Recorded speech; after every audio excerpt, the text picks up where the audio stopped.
मेरा नाम अनूप सिंह भदौरिया है। मैं यशवर्धन का फादर हूँ। मेरा नाम कल्पना सिंह है। मैं यशवर्धन की मम्मी हूँ। ये जब लगभग साल भर का हुआ तो फ़ोन की घंटी बजती थी तो ये कोई रिएक्ट नहीं करता था। कल्पना किचन से इसको आवाज़ देती थी तो ये रोते हुए इनको ढूंढते हुए दूसरे कमरे में चला जाता था बगल से निकल के।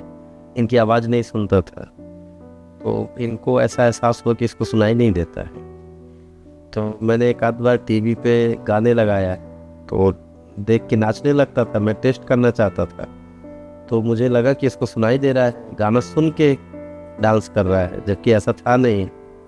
तो फिर दिवाली के समय पटाखे की आवाज़ में भी कोई रिएक्ट ही नहीं करता था। तब हमने ईएनटी के डॉक्टर के पास गए तो उन्होंने इसका टेस्ट किया। तो टेस्ट करने के बाद बताया कि हाँ, इसको हियरिंग लॉस है, अब इसको इसका बेरा टेस्ट वगैरह कराइए। हम लोग बिल्कुल तो समझ में नहीं आया कुछ कि क्या है। हम लोग डॉक्टर के हाथ से बिना एक दूसरे से बात किए घर चले आए। रात भर दोनों सोए नहीं, एक दूसरे से बात नहीं किए। सवेरे फिर उठ के चर्चा किए, एक दो दोस्तों से चर्चा किए मेडिकल फील्ड के। उन्होंने बोला नहीं, इसका इलाज है पॉसिबल।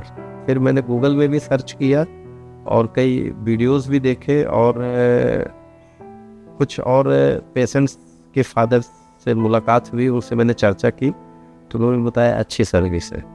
तो इसलिए फिर मैंने बाद में कॉकलियर का सिलेक्शन। और हम लोगों ने क्या है, कॉकलियर जो भी कंपनियां थी तीनों कंपनियों को कांटेक्ट किया था, लेकिन सबसे पहले हमें कॉकलियर वाले आकर मिले। बाकी कंपनियां तो आई भी नहीं, मतलब फ़ोन भी नहीं पलट कर करना, हम ही कर रहे हैं, बात कर रहे हैं, पर कॉकलियर वाले हमसे टच में थे। मतलब हमारी बात को पूरा सुनना, हमें जवाब देना। हमसे 2-3 दिन के अंदर हम लोगों के घर आ गए थे, पूरा समझाए, मशीन दिखाए।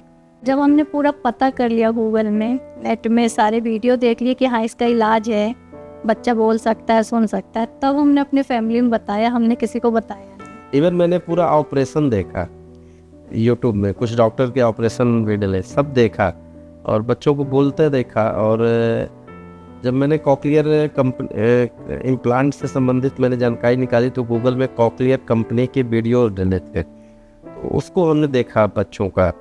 तो फिर मुझे लगा कि हाँ, बच्चा कर सकता है। मेरा जब बच्चा 16 महीने का था तब वो ऑपरेशन थिएटर में गया। 7 kg का था सर, तो डर तो लगेगा, नो डाउट।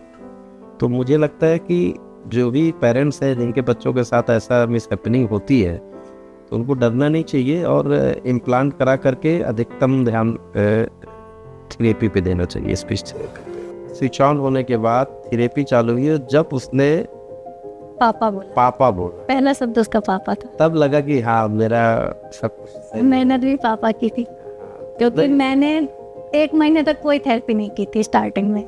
तो मेरे से होता ही नहीं था, मैं उसके सामने जाती थी तो रो देती थी। इनको समझ में मैं बोल ही नहीं पाती थी उसके सामने। 1 महीने तक मेरा ये हाल था। अच्छा। मतलब बोल ही नहीं पाती थी। तो फिर थेरेपी पे हमने ध्यान देना शुरू किया।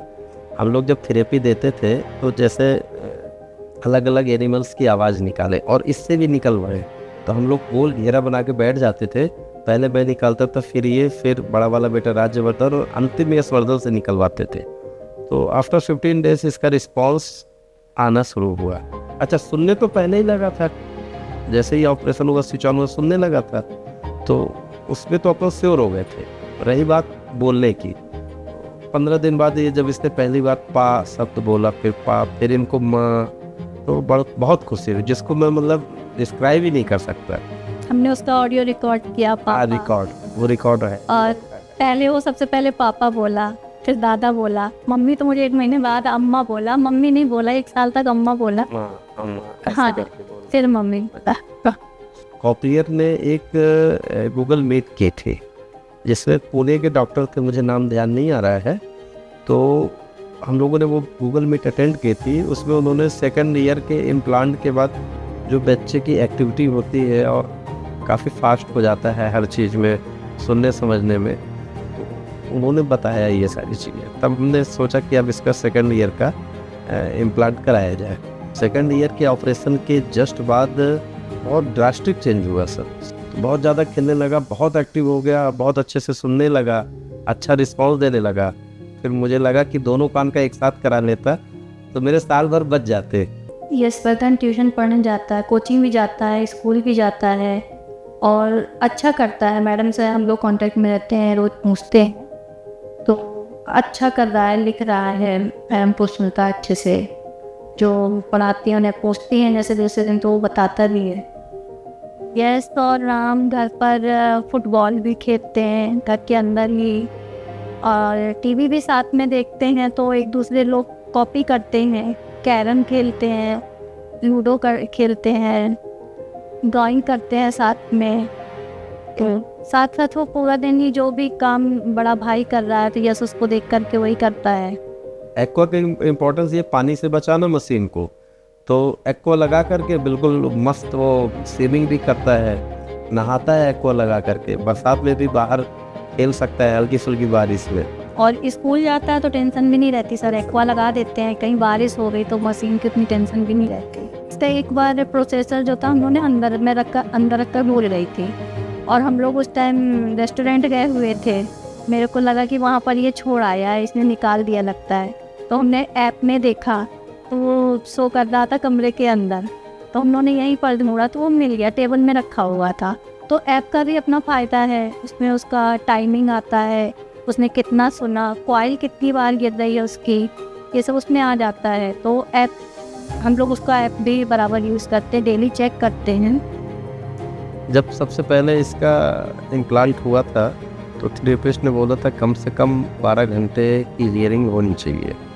तो शुरुआत में तो 8 घंटे ही जा रहा था, वो हम ऐप्स देख रहे थे कि आज इसने 8 घंटे सुना, आज 8.5 घंटे, 9, धीरे धीरे हम लोगों ने उसके साथ एक्टिविटी बढ़ाई, 11-12 घंटे जाने लगा। तो ऐप का फ़ायदा है, नहीं तो हमें कभी पता ही नहीं चलता कि बच्चा कितना सुना, कितना रिस्पॉन्ड कर रहा है, ये ऐप से ही पॉसिबल हो पाया।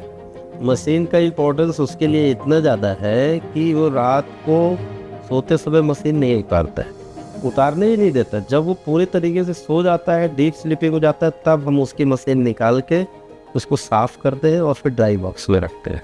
आज सर इतना अच्छा बोल पा रहा है तो उसकी वजह ये है कि बहुत अच्छा वो सुन पा रहा है, तो वो इम्प्लांट के ही कारण है।